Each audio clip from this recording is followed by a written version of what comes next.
Amis de la débrouille, amis du bricolage, bonjour. Aujourd'hui, je vais vous faire un tuto que je rêve depuis très longtemps. Je voudrais vous montrer comment on fait pour récupérer des résistances de ballons d'eau chaude. Bon, c'est vrai, j'ai fait plusieurs tutos sur le dépannage de ballons d'eau chaude. Je vous ai parlé des thermoplongeurs, mais je ne vous ai jamais dit comment on pouvait les récupérer gratuitement. Alors, on va passer à l'intro et ensuite on va sur le terrain. Je vais tout vous expliquer et tout vous montrer. A tout de suite.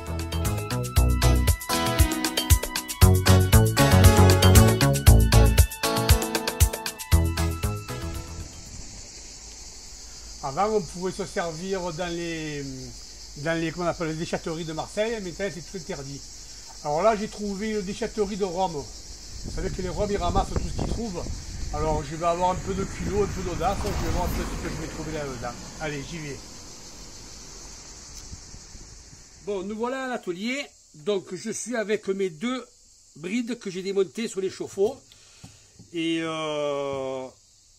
donc, voilà ce qu'il faut savoir. Déjà, il y a 6 boulons. Vous voyez, ce n'est pas les mêmes de brides. Hein. Celle-là, elle est plus grosse que celle-là, mais elles ont quand même toutes les deux 6 boulons. Soit vous trouvez des goujons comme ça, là, hein, avec des écrous, ce que j'ai trouvé moi, ou soit vous trouvez carrément le boulon long, le boulon avec le carré, ici que vous serrez sur le chauffe-eau. Ok? Bon, peu importe, on s'en fout. Vous trouvez ce que vous trouvez. Ce qu'il faut savoir avant de démonter, la première des choses à faire, c'est déjà, normalement, vous allez arriver, vous allez trouver votre chauffe-eau comme ça, avec la résistance enclenchée. Vous allez trouver ça, vous. Ok? Qu'est-ce que vous faites? Vous enlevez le thermostat, vous le mettez de côté. En règle générale, ils sont tous bons, les thermostats, à 90%. Mettez de côté. Et vous avez bien sûr un voltmètre avec vous. Vous le mettez sur la position ohms et vous mesurez combien il fait d'ohms. À peu près, hein, s'il y a une valeur. Voilà. Vous voyez celui-là, je ne sais pas si vous le voyez. Il fait 32 ohms, à peu près 31,9, 32 ohms, donc il a une valeur. S'il a une valeur, eh ben c'est qu'il est bon, vous pouvez démonter. On est d'accord? Vous risquez de trouver une valeur entre 24 ohms et 40 ohms. Tout dépend de la puissance. 32 ohms, ça correspond à peu près à une résistance de, si vous faites la loi d'Ohms. La loi d'Ohms, c'est quoi? C'est tension que multiplie tension, que divise la valeur de la résistance, vous trouvez la puissance dont vous l'avez. Là, on va le faire tout de suite. Voilà, on prend une calculette. On fait 230 volts multiplié par 230 volts égale 52 900 volts. On est d'accord? Vous divisez par, on a trouvé 32 ohms. 32 égale 1653 watts. 1653 watts. Ça n'existe pas. Hein. Soit c'est une 1500 watts, soit c'est une 1600 watts. Mais ce n'est pas une 1800 watts, c'est sûr. Hein. Voilà. Donc c'est qu'elle est bonne, la résistance. Hein. Elle varie entre 1500 watts et 1600 watts. Ça, c'était la première explication. Deuxième explication. Donc vous l'avez démonté, vous démontez vos 6 goujons. Il faut montre à main 2 minutes. Clé à pipe de 13. On débloque, on les défait à la main. Un gros tour de vis, on décolle le joint et on le sort. Pourquoi je n'ai pas filmé sur place l'extension de la bride? Parce que je me suis pris la tête avec un rhum là-bas. Il se l'est joué un petit peu. Donc on s'est pris la tête, on s'est disputé. Je suis parti avec mes 2 résistances, mais je l'avais démonté 4 ou 5 déjà. Il m'a empêché de prendre les autres. Voilà, c'est comme ça, c'est comme ça. Bon, donc j'ai pas pu filmer. Si en plus je les avais filmés, alors je vous dis pas où j'en serai. Alors c'est pas grave. On est au bureau, à l'atelier, pardon, je vous donne des explications. Quand vous démontez une bride comme ça et que vous trouvez l'anode complètement mangée, vous savez ce que c'est l'anode? Je l'avais expliqué sur une autre vidéo. L'anode, elle sert à protéger la cuve. Normalement, je vais vous montrer 2 anodes. Là, vous avez une anode qui est complètement neuve. D'accord? Normalement, neuve, elle est vissée ici. Et elle est toute lisse. Ok? Et là, vous avez une anode qui est usée. qui est usé. Si quand j'avais démonté, j'aurais trouvé une anode usée comme ça, j'aurais pu pencher que la résistance, elle soit morte. Pourquoi? Les gens qui changent un chauffe-eau, c'est qu'ils peuvent avoir deux problèmes. Soit le chauffe-eau ne chauffe plus, ou soit il fuit. Si l'anode elle est mangée et que la résistance elle est bonne, c'est que ce chauffe-eau devait fuir. C'est-à-dire l'anode, une fois mangée, l'électricité statique, elle attaque quoi? Elle attaque la carrosserie, elle perce la carrosserie et le chauffe-eau y fuit. Donc c'est pour ça que finalement, on a la chance de trouver des résistances où l'anode est morte. Qu'est-ce qu'il faut faire? Il faut la dévisser et il faut la changer, tout simplement. Normalement, une anode qui a été attaquée, vous voyez, qui a fait son travail, elle est comme ça, à peu près. Vous voyez, elle est toute piquée là, on dirait un volcan. Ça veut dire qu'elle fait son boulot. Et là, dans ce chauffe-eau, où j'ai récupéré l'anode, c'était la résistance qui était grillée. J'espère que je me suis fait comprendre. Donc, il vaut mieux trouver une anode grillée qu'une résistance. Une résistance, ça vaut 40 €. De 1800 watts à 2000 watts, comme ça, là, elle vaut presque 40 €. Alors que l'anode, ça vaut une quinzaine d'euros. Voilà. Bon. Et des fois, on trouve des chauffe-eau qui sont quand même percés et qui ont l'anode qui est comme ça. Alors à ce moment-là, qu'est-ce qu'on fait? Eh bien, on récupère l'ensemble. Hein. Et si le chauffe-eau il est percé, c'est qu'il devait y avoir un défaut de fabrication. Voilà, je vous l'ai tout dit en ce qui concerne le démontage. Les thermostats, moi j'en ai récupéré 1, 2, 3, 4, 5. C'est les 5 chauffe-eau que j'ai démonté les brides là-bas. Mais ce con de Rome là, il s'est les pété, j'étais obligé d'en laisser 3. Bon, c'est pas grave, je suis parti avec 2 quand même. Et ça allait en venir aux mains. Et après, il aurait fallu appeler les flics. Bon, je vous dis pas le problème, les tralala. Hein. Bon, heureusement qu'il est arrivé un deuxième Rome un peu plus intelligent. Et il a trouvé son collègue complètement con. Mais bon, c'est ça. C'est les aléas de la vie. Alors, de toute manière, c'est pas perdu. J'y retournerai là-bas. Il ne faut pas qu'il se la joue encore une fois. C'est pas grave. Toujours est-il. Maintenant, on sait que la résistance, elle est bonne à celui-là. On sait que la résistance, elle est bonne. Automatiquement, le doigt de gang, il est bon. Là-bas, j'ai gratté, parce que je ne vous dis pas, c'était rempli de calcaire, hein, jusqu'à là à peu près. Hein, donc j'ai tout gratté. Donc maintenant, qu'est-ce que je vais faire? Ben, je vais démonter ça. Je vais démonter l'anode. Je vais défaire la bride de 48. Normalement, c'est une bride de 48 qui est fixée sur la grosse bride. Ok, je vais tout nettoyer, tout gratter. Et je vais me retrouver avec une résistance de rechange. Si demain, j'ai un chauffe-eau en panne, un chauffe-eau de 250 litres, 100 litres, 200 litres, une résistance de 1500 watts, toutes les deux elles pour 1500 watts, hein, j'ai oublié de vous le dire. Si une résistance de 1500 watts, vous pouvez aussi bien la passer sur un chauffe-eau de 100 litres, vous pouvez aussi bien la passer sur un chauffe-eau de 150 litres, et vous pouvez aussi la passer sur un chauffe-eau de 200 litres. Bon, je vous le dis, pour moi, la résistance 1500 watts, la résistance passe partout. C'est pour ça que j'ai de la chance d'avoir trouvé des résistances à 1500 watts. Donc, je vais les démonter, les gratter, les nettoyer, mettre de côté. Voilà, tout simplement. Les brides, vous allez me dire, mais est-ce que votre résistance ira sur notre chauffe-eau? Oui, oui, je vais vous montrer. Oui. Quand je vais débrider là, je vais me retrouver avec une résistance comme ça. Je vais me retrouver avec ça. D'accord? Ça, celle-là de résistance, vous avez remarqué, c'est la même que celle-là. Exactement la même. Et c'est la même que celle-là aussi. Et bien celle-là, c'est une 2000 watts. Elle est grillée, elle est morte. Hein. Bon. C'est une 2000 watts. Celle-là, je peux aussi bien la mettre sur une bride comme ça. Vous avez vu, ce n'est pas les mêmes brides, celle-là et celle-là. Je peux la mettre aussi bien dans une bride comme ça que dans une bride comme ça. Voilà, vous avez compris? Quand vous démontez votre bride de votre chauffe-eau, peu importe le support que vous avez trouvé, eh bien, il faut démonter en dessous avec une clé à pipe de 10. Vous voyez, ici, là. Hop, je vais le faire. Allez, je vais vous le faire devant, comme ça au moins. Allez, une clé à pipe de 10. On débloque, on défait. On se le fait en live, comme ça vous allez vite comprendre. On enlève le boulot, surtout on ne le perd pas, on le garde. On tapote un peu là. Et ça sort. Vous avez vu? Tout seul c'est venu. En dessous vous avez le joint. Vous faites gaffe de ne pas l'abîmer parce que si vous n'avez pas de joint de rechange, vous allez être obligé de remettre celui-là. Ça, vous le prenez. Vous prenez un couteau. Vous grattez tout ça. Regardez bien, je vous le fais devant vous. Hein.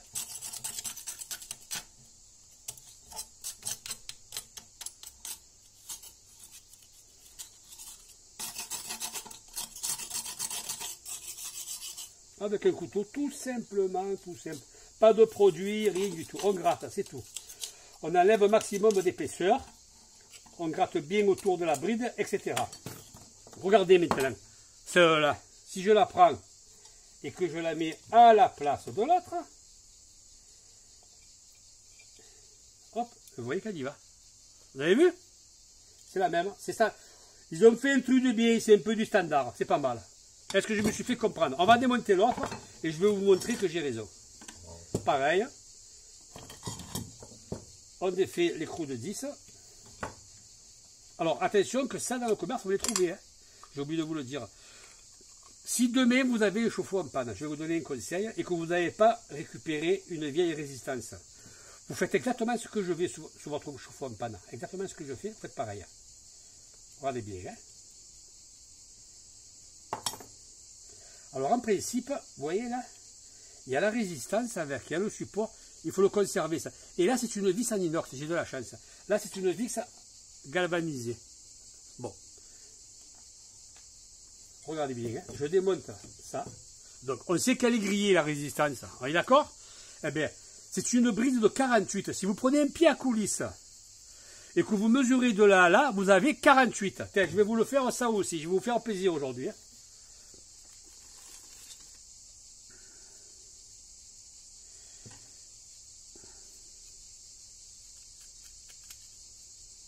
Regardez. 48, 1. 48. Vous voyez? Regardez bien. 48. Si je mesure celle qui est grillée, que j'ai mis à la poubelle, celle-là. Bon, 49, mais c'est 48 en vérité, parce qu'il doit y avoir du calcaire, c'est pour ça. Bon, 48. Vous voyez, 48,6. Mais c'est une 48, hein, c'est pareil. Hein. Et si vous prenez celle-là, c'est pareil, hein, c'est 48, 49, mais après c'est 48 normalement. 48, vous voyez? 48,2 parce qu'il y a du calcaire. Voilà. Donc, imaginons que ça soit la neuve que je viens de recevoir. Hein? Regardez ça.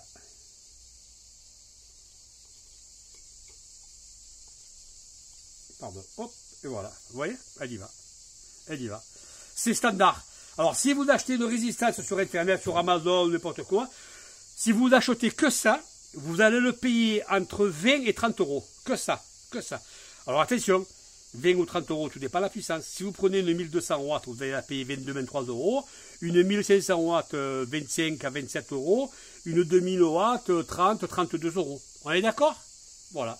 Bon, je vous l'ai tout expliqué. Maintenant, moi, les brides, là, vous voyez, je ne vais pas les jeter, je vais les récupérer. Donc, je vais tout gratter. Et je vais voir si je peux démonter l'ancienne anode. C'est ça qui m'importe le plus. Parce que si ça ne vient pas, ça, eh bien, ça, vous pouvez le changer, vous pouvez le jeter, ça. C'est bon, hein?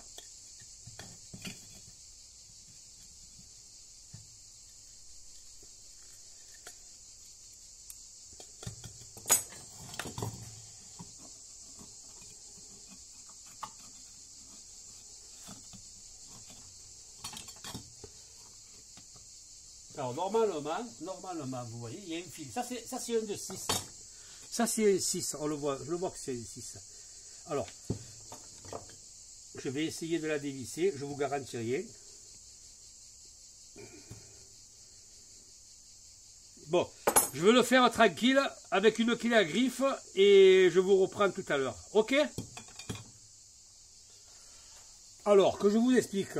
Le chauffe-eau, il devait être vraiment vieux. D'accord?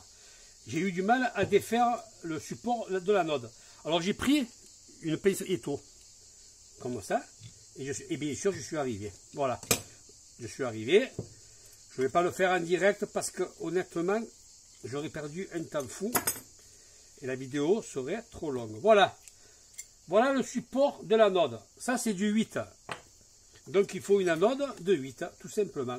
Ne me peux pas, oh là là, j'ai des bêtises. C'est du 10, ça. C'est du 10. Attendez, autant pour moi. Je ne suis pas allé au bon endroit. Voilà. C'est du 8. Vous avez bien raison. Voilà. Voilà ce qu'on doit trouver. Alors, que je vous explique. Une chose que j'ai oublié de vous dire. Dans les chauffe-eau, on va trouver deux sortes de brides. Celle-là. Et celle-là, c'est pareil.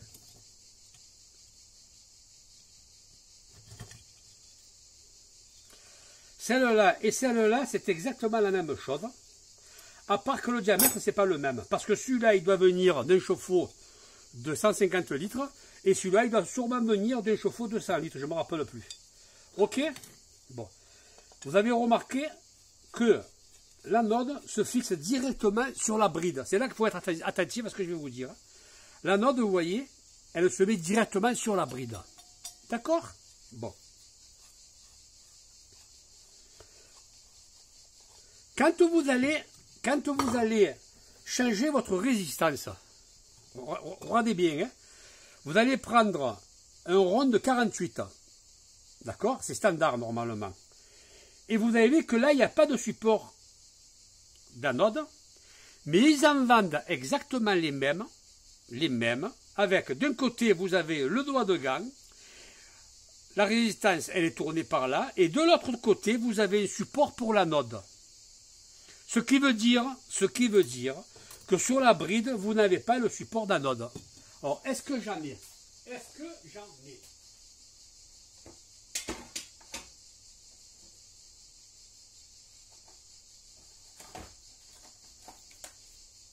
Voilà, j'en ai une. J'en ai une toute neuve que j'ai achetée, que j'ai commandée et que j'ai en réserve en cas de dépannage. Regardez si je vous raconte des conneries. Regardez bien. La bague, c'est une bague de... Bon, celle-là, elle fait 47,5 parce qu'il n'y a pas de calcaire, il n'y a rien autour, elle est complètement neuve. Mais normalement, c'est du 48. Hein. Si on se met bien à un endroit bien précis. Voilà, c'est du 48. Vous voyez, ça se met bien là? C'est une 48. Pareil que... Et elle m'a été vendue avec une résistance de 2000 watts, elle est neuve. Un doigt de gant, vous voyez, le doigt de gant, il passe entre la résistance, alors que là, non. Il est derrière. Vous voyez, là, il est derrière, le doigt de gant. Là, il passe entre là. Et ils ont rajouté un support d'anode. Ça veut dire que même celui-là, si je veux le mettre là, ben ça y va.